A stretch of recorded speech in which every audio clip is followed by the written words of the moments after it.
Guys, এই ডিভাইসটাকে দেখুন কতটা সুন্দর আর গর্জিয়াস। দেখে মনে হয় যে এই স্মার্টফোনটা 13 থেকে 15,000 টাকায় পাওয়া যায়।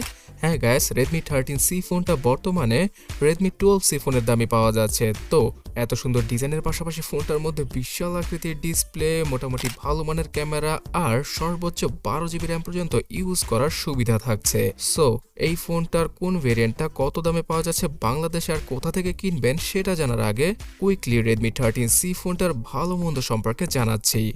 ফোনটাকে প্রথম দেখায় আমার মতো আপনার কাছেও ভালো লাগবে। বক্সি আকৃতির এই ডিজাইনের সাথে আসা Xiaomiর বাজেট ক্যাটাগরির সবচেয়ে সুন্দর ডিভাইস হচ্ছে গিয়ে Redmi 13C। এই স্মার্টফোনটাতে 6.74 ইঞ্চির হিউজ আকৃতির ডিসপ্লেকে ইউজ করা হয়েছে, তাই এক হাতে ইউজ করা এই ফোনটা কিছুটা অসম্ভব ব্যাপার। তবে যারা কিনা বড় ডিসপ্লের স্মার্টফোন পছন্দ করে থাকেন তাদের জন্য এটা বেস্ট হবে। যদিও কিনা HD+ রেজলিউশনের কারণে এখানে শার্পনেসে কিছুটা ঘাটতি দেখা যাবে আর পুরোপুরি রোদের আলোতে এই ফোনটা ইউজ করতে কিছুটা কষ্ট হবে। তারপরও এই বাজেট ক্যাটাগরিতে ম্যাক্সিমাম স্মার্টফোন কোম্পানি এই রকম ডিসপ্লে দিয়ে থাকে। IPS LCD প্যানেলের এই ডিসপ্লেটাতে রয়েছে 90 হার্জের রিফ্রেশ রেট এবং 600 নিটসের ব্রাইটনেসও পাওয়া যাবে এখান থেকে। কর্নিং গরিলা গ্লাসকে ইউজ করা হয়েছে, তবে সেটা কোন জেনারেশনের এই ডিটেলসটা Xiaomi স্পেসিফিকভাবে জানায়নি।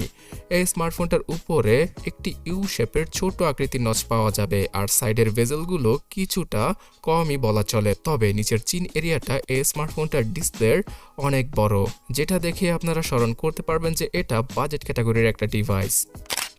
তো মিডিয়াটেকের G85 চিপসেটটা ইউজ করার কারণেই ফুল HD রেজলিউশনের পাশাপাশি 90 হার্জের রিফ্রেশ রেটকে এখানে ইউজ করা পসিবল হয়নি, বিকজ এই চিপসেটটা এই দুটা জিনিসকে একসাথে সমর্থনই করে না। সো মিডিয়াটেকের G85 চিপসেটটা প্রায় 2.5 থেকে 3 বছর আগের পুরনো চিপসেট, যেটা কিনা Redmi Note 9 স্মার্টফোনে ইউজ হতো।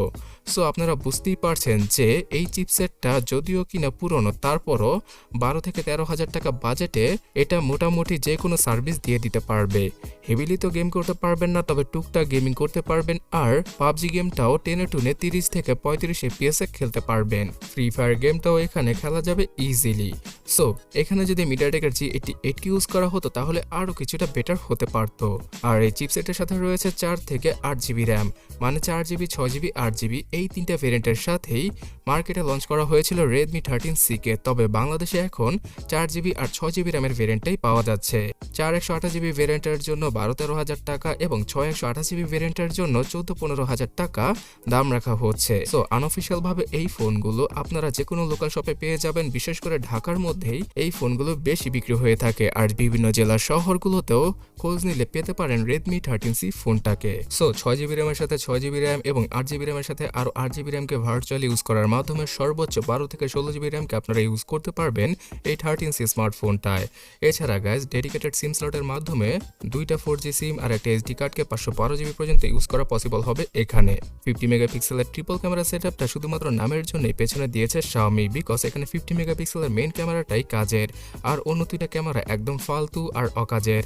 এছাড়া 8 মেগাপিক্সেলের সেলফিও পাওয়া যাবে, যেটা কিনা বর্তমানে বাজেট ক্যাটাগরির ম্যাক্সিমাম স্মার্টফোনই পাওয়া যায়। সো এখানে ক্যামেরাটাও ডিসেন্ট কোয়ালিটির দিয়েছে Xiaomi। এই স্মার্টফোনটা দ্বারা সর্বোচ্চ ফুল HD রেজলিউশনে ভিডিওগ্রাফি করা পসিবল। মাল্টিমিডিয়া সেকশনে রয়েছে single dot speaker, 3.5mm headphone jack সহ FM রেডিও আর গ্লোবাল ভার্সনে NFC সাপোর্ট। সো গ্লোবাল ভার্সনটা বাংলাদেশে খুব কমই পাওয়া যায়, ম্যাক্সিমাম ক্ষেত্রে ইন্ডিয়ান ভেরিয়েন্টটা পাওয়া যায় যেখানে কিনা NFC সাপোর্ট পাওয়া যাবে না। আর gas, side mounted fingerprint scanner, software base face unlock সহ টুকটাক কিছু সেন্সরকেই দেওয়া হয়েছে এখানে।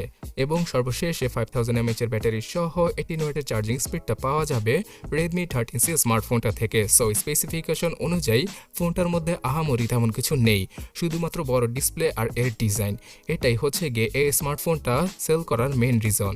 আশা করা যাচ্ছে যে ফেব্রুয়ারি মাস অবধি ফোনটার প্রাইস আরও 1000 টাকা পর্যন্ত কমে যাবে, বিকজ ইন্ডিয়ান মার্কেটে শুধুমাত্র 6-7 হাজার রুপিতেই Redmi 13C ফোনটা পাওয়া যায়। সো বাংলাদেশের মার্কেটে শুধুমাত্র ডিজাইনের উপর ভিত্তি করেই কিছুটা চড়া প্রাইসে ফোনটা এখন সেল হচ্ছে। আর আগামীতে পোকো C67 এই স্মার্টফোনটাও আসতে পারে বাংলাদেশে শুধুমাত্র 11,000 টাকার আশেপাশে। আর সেই ফোনটা কিন্তু এই ফোনটারই রিব্র্যান্ডেড ভার্সন। তো বাজেট ক্যাটাগরিতে যারা কিনা ফোন কিনতে চাইছেন তারা এই বাজেটে বর্তমানে মানে 13 থেকে 15,000 টাকা বাজেটে Redmi 11 Prime, Redmi Note 12 অথবা Redmi 12 এর মতো ফোনগুলো দেখতে পারেন। এছাড়া অফিসিয়ালভাবে টেকনো স্পার্ক 10 Pro আর ইনফিনিক্সের হট 30 সিরিজটা রয়েছে।